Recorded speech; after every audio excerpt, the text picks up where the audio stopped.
Hello, so after the 1 versus 1 matchups, it's time to talk about the phases of a red blue yellow game.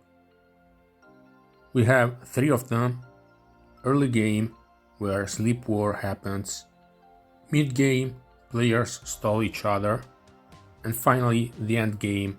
At this point, permanent damage becomes inevitable, so this leads to the final sweep. This means that at least one player gets rid of opposing Chansey and recovery users.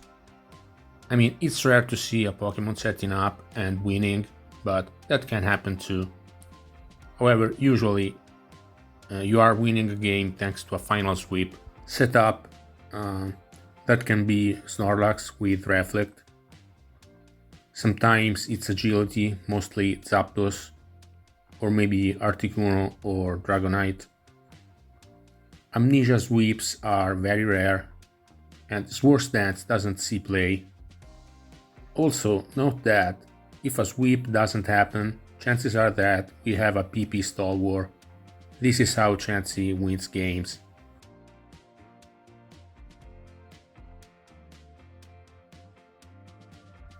So the early game is based on mind games, and it's becoming more and more important.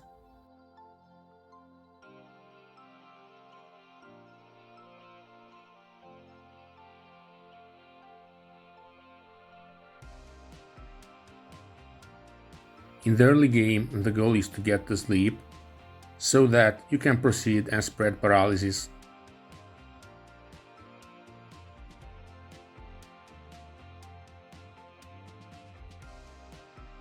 If you start with paralysis first, you are giving your opponent a status absorber, so a sleep blocker. And while it's possible to remove it, especially if you have a Pokemon with explosion, like Exeggutor and the backup sleeper, this is a plan that immediately comes to mind. Well, this is unreliable, and it also depends on your opponent's counters for your explosion users. So you might be able to get the sleep later, or maybe not. So starting with the sleep makes things easier. And every team needs to have a plan for the early game in every matchup. So you need to make moves that give you an advantage, or at least they work against revealed stuff, but these moves that you're going to make, they have to be effective even against stuff that has not been revealed yet. And in a future video we're going to go through each and every matchup. Which Pokemon are you going to see early in the game? Mostly the 4 major leads: Gengar, Jynx, Alakazam, Starmie. Other than them, Exeggutor, Chansey, Jolteon and Zapdos can occasionally be used as leads as well. Like Exeggutor, Chansey are slower than Gengar and Jynx. Zapdos is slower than Gengar. Jolteon is a decent lead, but players are using Zapdos in the lead position right now. Even in case they're not used as leads, Exeggutor and Chansey are very important in the early stages of the game. They aren't fast, but they are consistent sleepers. Exeggutor's Sleep Powder is considered to be the most effective sleep move. Like Jynx is just as accurate, but it's way worse than Exeggutor. With Exeggutor you have a counter for Rhydon, a counter for Exeggutor, explosion user. Like Exeggutor can give you more than just the sleep. Yeah, Jynx can give you the freeze, but that's unreliable. And Chansey is the most indifferent Pokemon to paralysis. So even if you miss, get paralyzed, or if you are outsped, you get Thunder Waved. That's going to happen anyway sooner or later, so... The bad part of using Sync Chansey is that you lose one move slot. And players are back to Thunderbolt Chansey these days. So even if Sync Chansey used to be common, Just up until a few months ago, with SPL 16 players are now back to Thunderbolt, which is more used than Sing. Anyway, with Executor and Chansey, you want to switch them safely in play, especially Executor, and then click the sleep move. Starmie and Alakazam are the anti-leads, so they're going to scare Jengar out of the battlefield. They can damage Jinx, especially Alakazam. Starmie, it depends on whether it has Surf or not. Starmie and Jinx are good early in the game because they also have Blizzard, so there is a chance that they will get the freeze. They are effective against Executor and Chansey as well. Starmie and Chansey are the most common switch-ins for Jinx. So if your opponent gets the sleep with Jinx, you're going to switch Chansey or Starmie into Jinx. If you're playing against a Jinx lead, it's okay to start the game with Thunder Wave instead of a sleep move. If your opponent goes Chansey, that's their decision, and you're going to play a game of a 5.5 against 5. Like, I consider Jinx to be worth half a point compared to the other ones. And you start with a paralyzed Pokemon on your opponent's side. So it's an okay trade. If you are anti-leading and you face a Jinx, yeah, you have to accept that. The early game is about getting either the first sleep or forcing out your opponent's lead with Thunder Wave and attacking moves. Then you send your own sleeper. One thing you need to be wary of is your opponent's sleeper using Explosion after landing the sleep. Jengar and Executor can do this.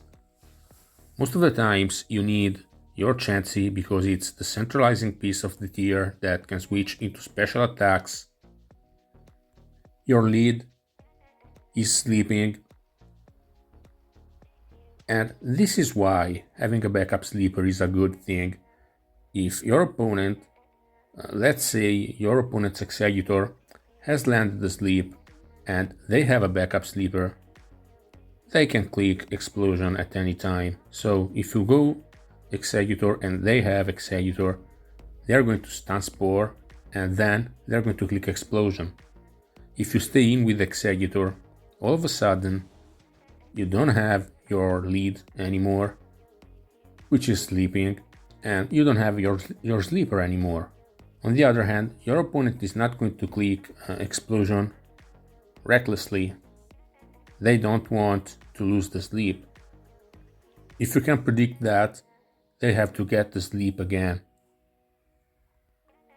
If you get slapped, you have more mind games. If your opponent stays in and clicks a move like Stun Spore, you want to stay in with your sleeper. But if they go Tauros, you want to switch out to something else. If you don't do that and they go Tauros, you're going to be pressured. You have to switch to something that is going to take a hit, and that's a bad start. You get slapped, you get body slammed. So I don't like staying out early. Like, you get slapped, you switch out. Then the mid-game. The mid-game begins after the sleep game is over, so either after trading sleep or when a player, or both of them, uses Thunder Wave and gives up on getting the sleep. So again, when a player is slapped, the sleeping Pokemon will be pressured by either Tauros or Snorlax if it stays in. And we know from the previous video that Snorlax doesn't really beat a fresh Chansey one-on-one, especially if it's Reflect. So Tauros is the tool for proper pressuring your opponent's sleeping Pokemon. Anyway, after one or both players get the sleep, Players are looking to trade paralysis,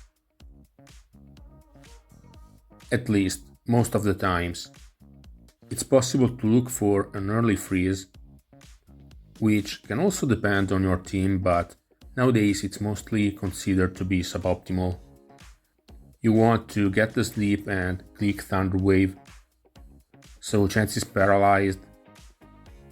You go Snorlax and just attack.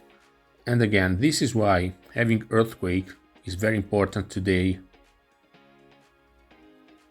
With Monolax, if you are walled, you are going to have to find something else to pressure a paralyzed Chansey, possibly an explosion user. The Snorlax against Chansey matchup is very important in this stage of the game. The mid-game is all about going Snorlax against Chansey, attacking and getting damage, possibly permanent damage, paralysis on non-normal types switching in, but most of the times your opponent's Snorlax is going to be the first counter for your Snorlax. So Snorlax comes in, both players or at least one uses Reflect, and at some point we have the second part of the mid-game, which is special attackers predicting rest and switching in the exact turn Snorlax uses rest. This way you're going to force Snorlax out, Chansey comes in, you go Snorlax again, and pressure just stacks up. So your goal is to get the first knockout actually. The interactions between Snorlax movesets, Chansey predicting Snorlax, using Thunder Wave the turn Snorlax comes in, and if Chansey can Thunder Wave Snorlax on the switch in, the Chansey players gets an advantage. If they don't, the Snorlax player is going to look dangerous, especially if Chansey is fully paralyzed.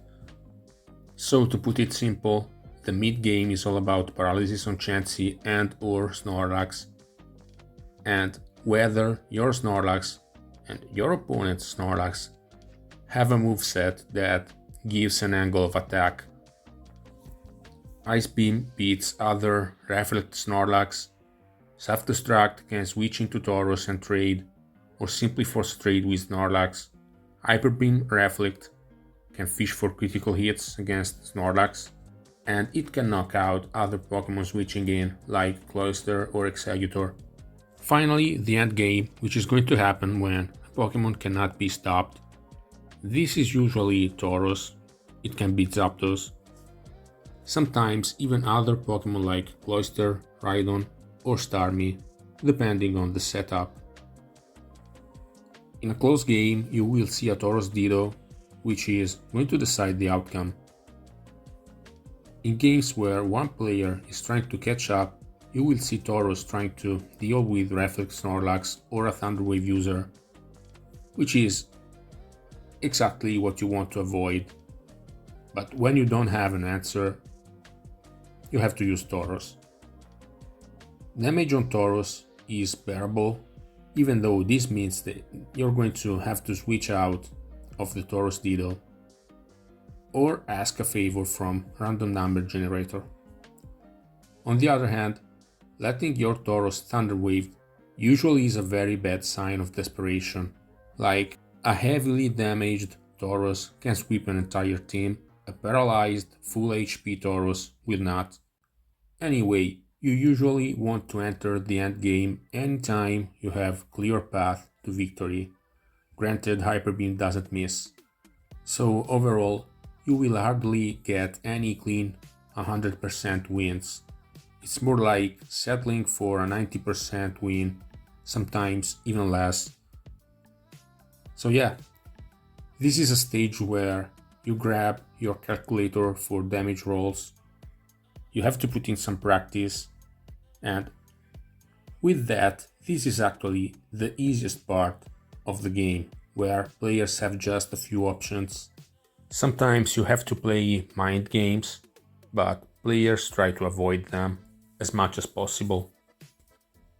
Like settling for a 65% win rate scenario is better than winning 100% of the times if you can predict your opponent's move correctly, if you can guess it.